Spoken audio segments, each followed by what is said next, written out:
Alam mo kung ano ang kakaiba? Kapag tumigil ka ng mag-text sa kanya at tumigil din siya sa pag-text sa'yo, para bang walang nangyayari.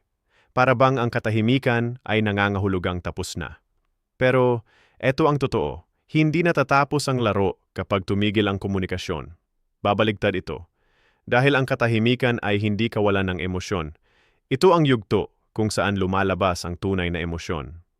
Kapag natahimik ang dalawang tao, ang isa ay magsisimulang mag-reflect. Ang isa ay magsisimulang mag-panic.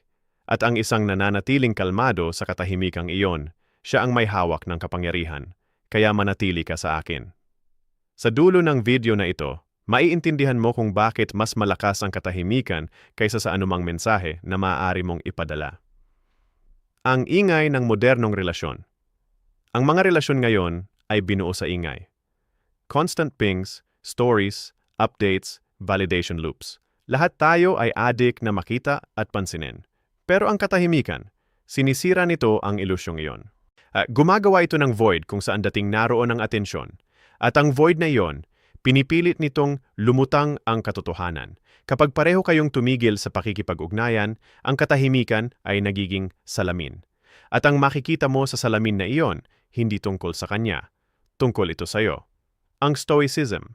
Dito pumapasok ang Stoicism, ang sinaunang sining ng emosyonal na kontrol, kalinawan, at paglayang loob. Sinabi ni Marcus Aurelius, kung hindi tama, huwag mong gawin. Kung hindi totoo, huwag mong sabihin. Ang katahimikan, sa dalisay nitong anyo, ay parehong tama at totoo, dahil ito ay kawalan ng manipulasyon. Pagtanggi na magmakaawa para sa validasyon. Ito ay tapat na katotohanan na walang salita. Ang psikolohiyang pumapasok kapag tumigil ang komunikasyon, pumapasok ang psikolohiya. Dalawang puwersa ang tahimik na lumalaban sa loob mo. Ang ego mo versus ang kapayapaan mo. Sabi ng ego, text mo na siya, isa lang, makakalimutan ka niya. Ay nansa, bulong ng kapayapaan. Maghintay ka, obserbahan mo, hayaan mong maramdaman niya ang iyong pagliban. Karamihan sa mga lalaki, talo agad doon dahil ang katahimikan ay naglalantad ng iyong attachment. Bigla kang mag-overthink, may mali ba akong ginawa? May iba na ba siyang kausap? Baka sinusubok ako nito? Pero eto ang brutal na katotohanan. Hindi ikaw ang sinusubok niya, ang buhay ang sumusubok sa inyong dalawa. Ang nasa isip niya, habang ikaw ay tahimik, nasa sarili rin siyang katahimikan. At sa isip niya, may sarili rin siyang laro, ang avoidance cycle. 1. Una, ginhawa. Walang pressure, walang text, walang expectations. 2. Paglipas ng mga araw, nagiging curiosity ang ginhawa. 3. Susunod, doubt. 4. Sa huli, emotional craving. Dahil ang isip na umiiwas ay naiintindihan lang ang iyong halaga sa iyong pagliban. Kapag tumigil ka sa paghabol, tumigil ka sa pagpapakain sa kanyang ego. At bigla, napipilitan siyang harapin ang emptiness na dati pinupuno mo. Hindi passive ang katahimikan. Ito ang madalas namimiss ng karamihan. Hindi passive ang katahimikan. Ito ay active energy. Ito ang sandali kung saan bumabalik sa balanse ang emosyon. Kapag tumigil ka sa pag-abot, may malalim na nangyayari. Ang katahimikan mo ay nagiging salamin na nagpapalaki ng ugali ng kabilang tao. Kung totoo siya, mapapansin niya ang iyong pagliban at siya ang lalapit. Kung manipulative siya, hahanap siya ng atensyon sa iba. Alinman sa dalawa, mas mabilis mailantad ng katahimikan ang katotohanan kaysa sa mga salita. Ang bentahe ng Stoic iyan ang bentahe ng Stoic. Ang kakayahang tumayong nakatigil habang umiikot ang mundo. Sabi ni Epictetus, hindi ang nangyayari sa iyo ang mahalaga, kundi kung paano ka tumugon dito. Ang iyong katahimikan ay ang iyong tugon. Hindi ito kahinaan. Ito ay emotional discipline, ang pinakamataas na anyo ng lakas. Ang pagsubok na nagtatakda ng tunay na lakas. Kapag pareho kayong tumigil sa pakikipag-ugnayan, maghahanap ng closure ang isip mo. Gusto mong magpaliwanag, mag-ayos, o magpatunay ng isang bagay. Natural iyon ang iyong katauhan, pero naiintindihan ng isang Stoic. Hindi galing sa usapan ng closure, galing ito sa pagtanggap. Intindihin mo ito, kung tunay kang pinahahalagahan ng isang tao, ang iyong pagliban ang magsasalita para sa'yo. Hindi mo kailangang paalalahanan sila ng iyong halaga. Mararamdaman nila ito sa iyong katahimikan.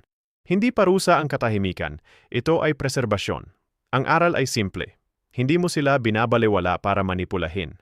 Minamahal mo ang sarili mo ng sapat para tumigil sa pagpapaliwanag ng iyong halaga sa isang taong alam na ito, pero pinipiling kalimutan.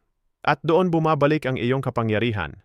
Dahil kapag tumigil ka sa pag-abot, hindi mo sila nawawala, binabawi mo ang iyong sarili. Naman, sa totoong buhay, kapag tumigil kayo sa pagsasalita, huwag mong punuin ng anxiety ang katahimikan. Punuin mo ito ng layunin. Magpagod ka? Hindi para magpakitang gilas, kundi para sa evolusyon mo. Mag-gym, magbasa, patatagin ang katawan, hasain ang isip, paghusayan ang iyong gawa, hindi para makuha ang atensyon niya, kundi para maalala mo kung sino ka nang wala siya. Sa bawat oras na pipigilan mong mag-text, nire-rewire mo ang utak mo. Tinuturuan mo ito na mas masarap ang kapayapaan kaysa sa paghahabol. At eto ang twist, nararamdaman ng tao ang pagbabagong iyon ng enerhiya. Biglang iisipin niya, bakit hindi siya nagte-text? Naka-move on na ba siya? Siya pala talaga ang may hawak ng kapangyarihan? Doon bumabaligtad ang laro. Dahil ang katahimikan ay lumilikha ng misteryo at ang misteryo ay nagpapasigla ng attraction. Pero ang linyang stoic. Pero eto ang pagkakaiba ng stoic. Hindi mo ginagamit ang katahimikan para makuha siya pabalik. Ginagamit mo ito para mabawi ang iyong sarili. Kapag sinimulan mong buuin ang iyong sarili mula sa loob, maiintindihan mo na kahit hindi siya ang validation, salamin lang siya. Habang tumitibay ang iyong enerhiya, tumitigil ka sa paghabol sa mga outcome at sinisimulan mong isabuhay ang kapayapaan. At nakakatawa, doon ka hahabulin ng mundo. At minsan, pati siya. Tanong sa'yo, tanungin kita. Kung pareho kayong tumigil sa pakikipag-ugnayan ngayon, ang katahimikan mo ba ay magdudulot sa'yo ng kapayapaan o ilalantad nito ang iyong pagdepende? Dahil ang sagot na iyon ang iyong katotohanan. Karamihan sa tao ay nahihirapang hawakan ang katahimikan dahil pinipilit silang harapin ang sarili nila. Pero ang isang stoic, sinasalubong niya ito. Panulat ni Marcus Aurelius, wala nang mas tahimik at mas payapang kanlungan ang tao kaysa sa kanyang sariling kaluluwa. Doon ka dapat manirahan, sa panloob na kuta na iyon, kung saan walang mensahe, walang pagkaantala, walang pagtanggi ang makakayanig ng iyong pundasyon. Pangwakas, kaya sa susunod na tumigil ang komunikasyon, huwag magpanik. Huwag humabol. Hayaan mong magsalita ang katahimikan.